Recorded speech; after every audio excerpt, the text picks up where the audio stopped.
Hey, my dudes, Film Flare Reviews, I'm Connor. I'm Taylor. And we recently saw Sully, the collaboration between Tom Hanks and... Collaboration. Collab. He said collaboration. Really weird. I'm sorry. I have it all rehearsed. Collaboration. Okay. Third time's the charm. Sorry. Hey, my dudes, Film Flare, I'm Connor. I'm Taylor. And we recently saw Sully, the collaboration between Tom Hanks and Clint Eastwood. Is it an awards oh God's sake. And we recently saw Sully, the latest collaboration between Tom Hanks and Clint Eastwood. And is it an awards contender? God! You were smirking first. You were smirking. I could see it. And then you turned your head.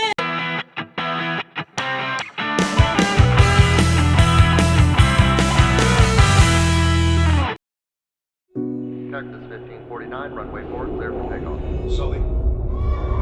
Sully. Sully, we're too low. Sully. Sully. Sully, where are you? Hey, my dudes, Film Flare, I'm Connor. I'm Taylor. And we recently saw the first team up between Tom Hanks and Clint Eastwood in Sully. Is it an awards contender? Well, you want to tell them what the plot is? So the film follows Captain Sullenberger, the pilot who did a emergency landing in the Hudson River. Follows the aftermath of the actual flight, and it also follows Aaron Eckhart's character of the first co-pilot. officer, yeah. I enjoyed Sully a lot. The last few years with Clint Eastwood films, you kind of expect something very standard, very middle of the road.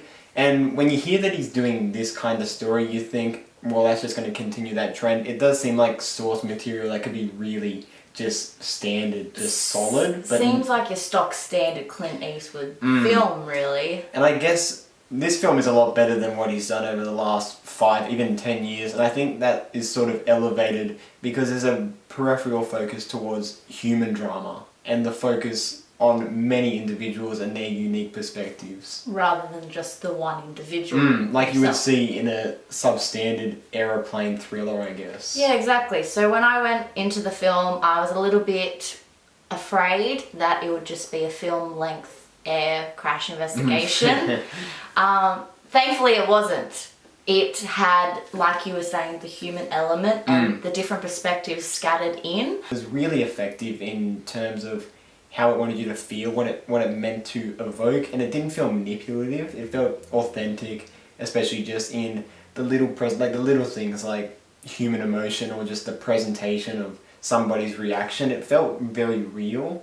And sometimes in a Tom Hanks film, it feels like it's just Tom Hanks playing a guy, but it did feel a lot more authentic than what I would have given it credit for going in. I mean, the flight attendants were also a real standout little spot like as that, well. that There's really that nailed it, scene yeah. that just gives you goosebumps. Also, I would say Aaron Eckhart really stood his own next to Tom Cruise, which is a feet in itself. Tom Cruise, yeah. Tom Cruise, Sully. oh my god!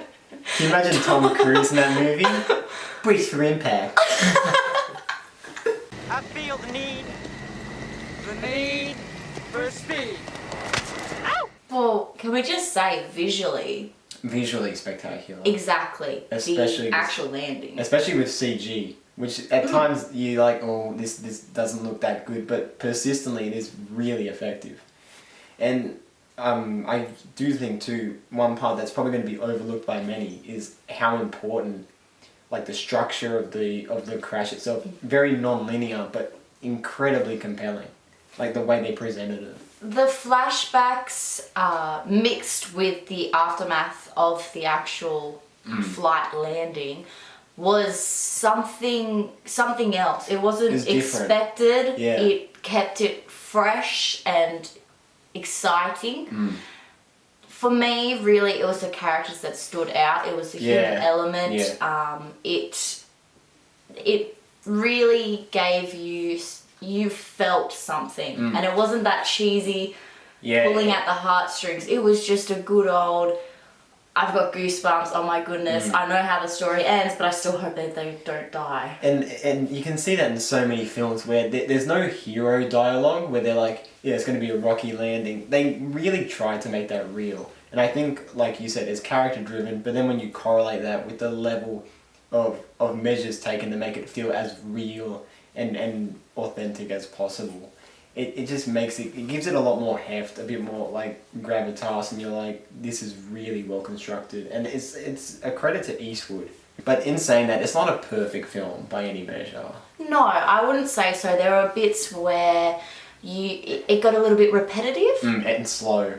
Yeah. Yeah, like for me, it was just certain moments of dialogue just felt like Flat. bizarre. Like, am I supposed to be laughing? Am I supposed to be... Oh, how am I supposed to feel?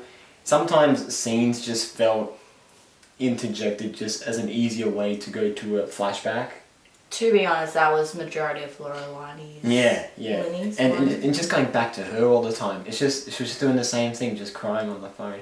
Like, I can see what they're trying to do, but it was just like... The big problem with Sully is some scenes just don't feel needed. And it brings you back in quite easily, but it can get pretty slow. Well, in my review, I would rate it a B+. It's a good film, and I definitely watch it again. Does have its slow parts and a few detractors, but overall, especially a Clint Eastwood film, I think visually is really stunning. It has a good drive and focus on the human element, which we don't normally get from Clint Eastwood. And yeah, I thought it was a good movie. Yeah, I'm giving it the same score. I'm giving it a B+. I guess what really does set it apart is that it tries to do something different with a film that could have been so predictable so easily. Eastwood really does do something very different, and it works really well. It was risky, but it pays out really well. Not perfect, probably not going to be in the race for the Oscars like they probably think it is, but for a film that you just want to sit down and enjoy something really well crafted and well acted and driven strongly, it's a pretty good time. Yeah. So that was our first movie review. If you'd like to see more, just click subscribe down below, and also feel free to follow us on Instagram and Facebook. Like, comment, sub, do none of that. It's really up to you, but thanks for watching and see you later. Thank you.